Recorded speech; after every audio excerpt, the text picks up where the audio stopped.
kusimama na msimamo wao kwamba hiyo mechi hawatosheki? Yanga position yao Yanga position yao ni kwamba wangetamani haya yafanyike ili wao warudi katika huo mchezo.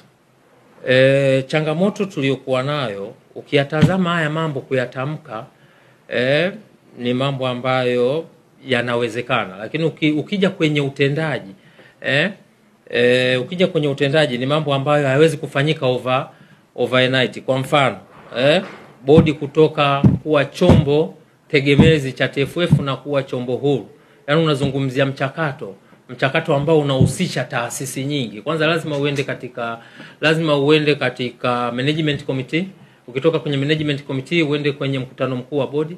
Ukitoka kwenye mkutano mkuu wa bodi iende kwenye kamati ya utendaji ya shirikisho la mpira wa miguu. Ukitoka kwenye kamati ya utendaji ya shirikisho la mpira wa miguu iende kwenye mkutano mkuu wa shirikisho la mpira wa miguu Tanzania. Kwa hiyo unaweza ukaona yes linawezekana, lakini linahitaji muda fulani hivi ili liweze kutokea. Na ndio maana nikasema kwamba ukiyatazama haya maazimio mengi yako nje ya mamlaka ama mandate ya bodi ya ligi kuu Tanzania. Lazima tuyafikishe kule ambapo yanapaswa kuweza kufika, kuchakatwa, kujadiliwa and then kufanyiwa maamuzi. Kwa hiyo nafikiri nitakuwa nimekujibu vizuri.